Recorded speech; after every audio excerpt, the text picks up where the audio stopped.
The Ohaneze Ndigbo worldwide has described the ongoing gruesome killings in the southeast as a very strange phenomenon in the Igbo cosmology and culture, noting that the Igbo culture strongly abhors killing of mankind, no matter the circumstance.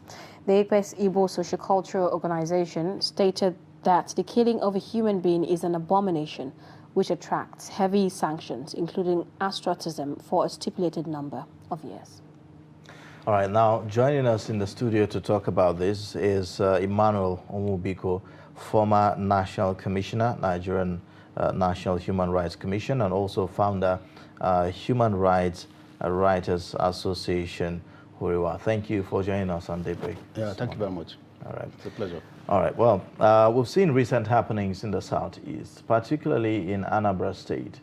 Situation is getting worse. And a lot of people have expressed concern about that. Do you share the same concern? And are things getting out of control, really? I don't think things are getting out of control, except that what I think is that there hasn't been enough synergy on the part of the political elites of the Southeast, the governors, the elected legislators, and the rest of the folk that are actually supposed to be the leaders that should galvanize the opinions of the majority of people. The problem is that, first and foremost, there is this perception that the Igbo-speaking people have not been sufficiently carried along by this government.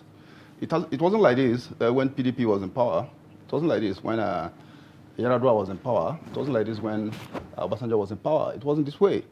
So, gradually that impression and that perception, whether it's a misperception, whether it's a correct opinion, permeated the society in the Southeast.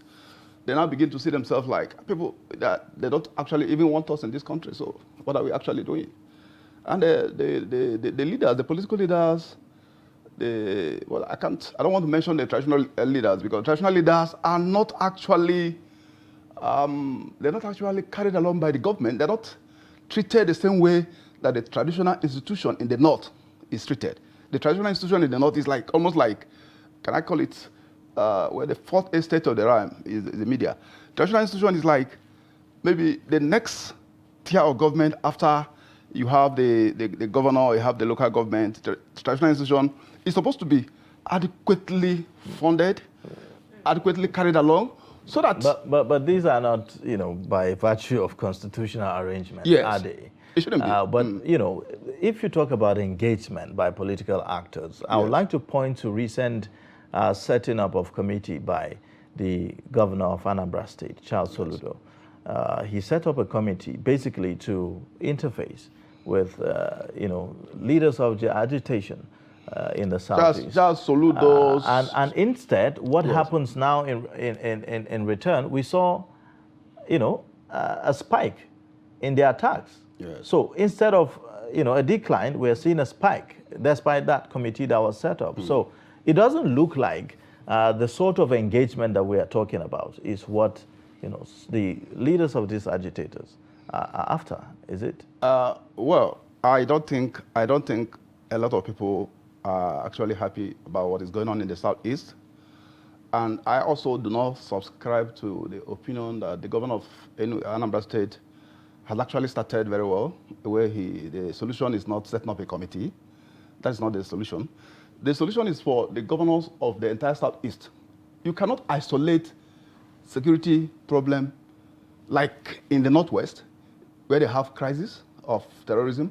You cannot say, let us solve the problem in Zamfara State, and you don't carry along the governor of Katsina State, you don't carry along the governor of Kaduna State. It has to be a regional arrangement. So I think it's like everybody just going about his or her programs the way he so wants. Then because of the lack of inclusion that we are seeing the non-talent. Yes, lack of inclusion. And let me tell you, it got escalated when the President Muhammad Buhari's government came on board, and a lot of statements were made. Some presidential statements were made that some people gave him 5% votes and the rest of them, so he's not going to carry them along. I mean, so people now have this kind of perception that, well, We're not actually, but they are taking a wrong methodology. They're taking a wrong methodology. If you say somebody does not want you, the way to go about agitating for inclusion is just to destroy the place, is just to kill people, Exactly. is just to kill even your brothers and sisters who are staying amongst us that are from the other parts of the country. Some of us who are Igbos, I wasn't born in the East. I was born in Kaduna State. I grew up in Kamanchan. All my schoolings up to secondary school level, I did it in Kamanchan, you understand? And the people are quite accommodating. Okay, So I think... So now, Yes. look at this. Do you think that IPOB itself is losing grip of the whole campaign? Because 1 minute you have the spokesperson of IPOB, Imam Powerful, release a statement saying, oh, we are no longer doing sit at home. We only do sit at home when our leader Nnamdi Kanu is appearing in court. Yes. And then the next minute you have another group enforcing sit at home, even on days that, you know, the IPOB, this other Nnamdi Kanu, Imam Powerful's group, I understand what you're saying. you know, says that there is no sit at home. It boils down to so the people are confused really as to what exactly is going on. No, it boils down to the same thing I have been saying. First and foremost, the president didn't take the right position by declaring IPOB as a terrorist group. When he did that, IPOB wasn't involved in any killing.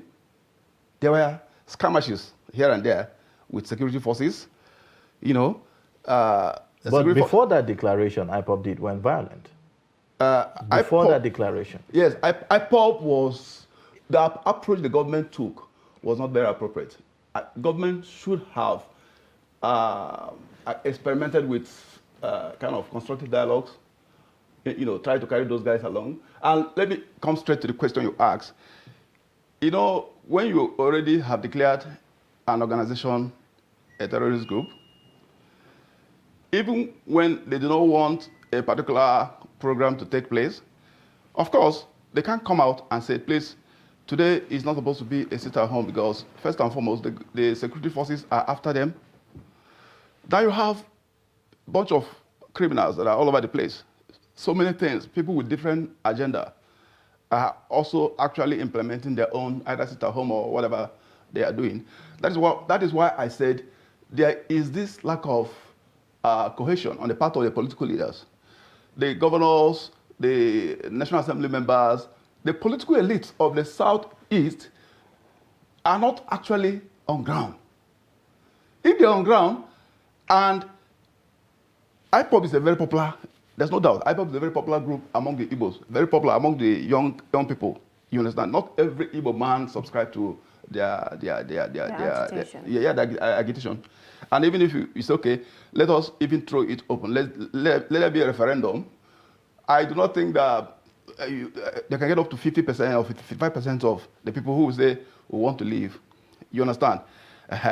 So, but the way to go about it is not to start killing the youths who are saying we want self-determination. Self-determination is allowed under international law, under the Universal Declaration of Human Rights and the Covenant on Civil and Political Rights. In fact, it's even the #1 article in that universal law.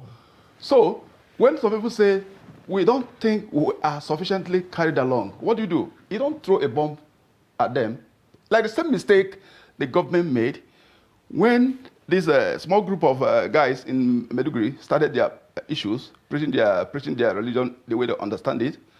Instead of government to handle that matter with enough maturity, the man was arrested by the soldiers. They say who arrested the man didn't kill the man. They took the guy to the police. The police killed the guy in detention. That was how these security issues in Maiduguri escalated. So the best way to solve a security problem is not to throw bomb at the people. That is not how to do.